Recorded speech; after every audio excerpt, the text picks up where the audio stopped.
quilting friends, and welcome to the studio here at Cabin in the Woods Quilters. I am back up answering another little question that I get from a lot of people at my classes about design walls.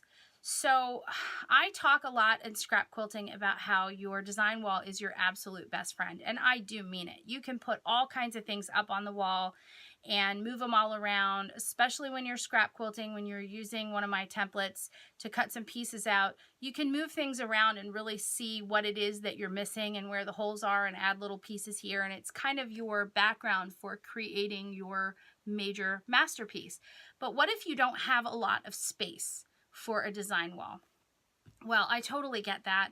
I know some people have these little makeshift things that they make that hold like a block up next to them when they're sewing, so that they can see what they're doing. And in my old studio, I used to have one full wall that was just nothing but a piece of foam core insulation that I could put pins in, and I could put things up on it. It was super easy to put on the wall. But up in the new studio, all of the walls are logs, so there really isn't a place for me to be able to do that kind of thing. But I still had a need for the design wall.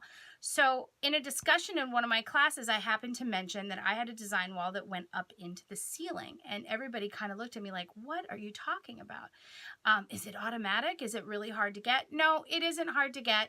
And I guess I'll show you what it is that I'm talking about. So you can see behind me, I have my handy dandy threads and my bookshelf with my cubes and my fat quarter storage and all that kind of stuff. But up here in the corner, you can see this little peak of white, and that is the bottom of my design wall. So let me put it down for you so you can see it. I'm not even going to cut. I'm just going to do it. Okay, what's up here? I have a little cord over here. It's a weird little cord, and it's going to make some noise. Check it out. Uh-oh. Just like that, behind me, I have a design wall space. Isn't that cool? So what is actually put up into the ceiling is my dog's barking, sorry about that. What's actually up in the ceiling is an outdoor shade. And outdoor shade has a roller, and what you heard clicking, that's the little cord to get the shade up and down. So underneath here, I have a piece of flannel, and here is the outdoor shade. It's got a little heavy bar on it, and I've actually pinned some things that I'm working on up here. But as you can see, my blocks that I'm working on actually just rolled right up into it. It just rolls, kind of like a piece of fabric. Some of you may use a pool noodle to roll your quilts on. Well, it's about the width of a pool noodle, and as it rolls up, it takes the fabric with it. So if you have just plain old blocks, you can work on your design wall, and here are some blocks from my pickle dish quilt and a couple of EPP things that I have up here that I'm getting ready to put on a quilt. And gosh, now I need to work with my cubes. So I'm just going to grab the cord and roll it back up into the ceiling. So, and it's hooked up there with a couple pieces of wood that my husband put there for me. And I can actually roll it all the way back up, and then you can't even see it. So it's kind of fun, especially if you work in a space where, like, maybe you're in your studio's inside of a guest room and your guests are coming over. Maybe your friend's coming over and the quilt you're making for her 50th birthday's out, and you don't want her to see it. You can just roll it up into the ceiling and nobody gets to see it. So this was a nice alternative. Now, downsides of this, it's harder sometimes to pin things to it, but that's the reason that I put the flannel on it. Now, it has motion. It does have a heavy weight at the bottom, but if you get up next to it, it kind of moves back and forth. So being able to have flannel on there and just stick your block up against the flannel and have it stick really isn't the same as, say, a sticky wall or a regular flannel wall, because it's got a little airflow behind it and it moves around a little bit. So I have to pin things.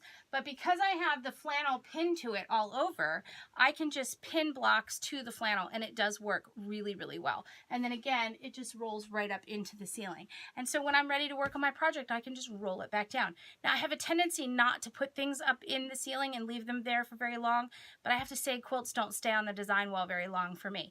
But for you, you can roll them back up, and then the worst that you have to do is you just have to repress your blocks when you roll it back down.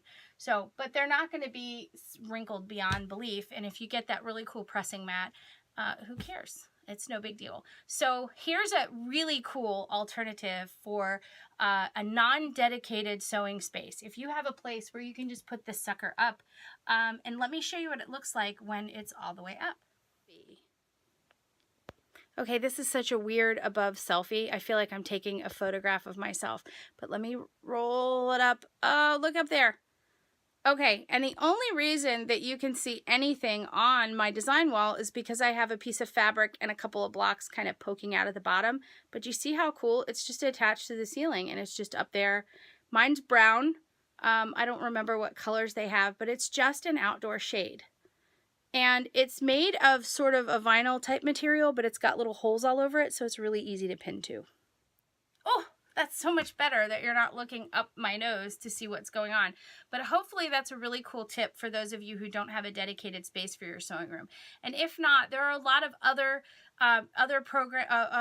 products out there on the market. I know they used to have one that I forget what it was called, maybe Annie's or something, but it used like really stretchy tent poles. And that thing works really well if you want to take something to a retreat or to a class or something like that. I used to have one, but I broke one of the stretchy cords and I just haven't gotten around to fixing it yet. But it's a really handy tool to take with you when you go to a class or something like that, because it allows students to be able to put things up on the wall and be able to see it. And it sort of illustrates why having a design wall is just the cat's meow, really. So hopefully I gave you a great tip on how to come up with an interesting thought, or at least get your brain working around other types of things that are made for other purposes that you can repurpose as a really cool product in your sewing room. So for now, have a great sewing day. Happy quilting.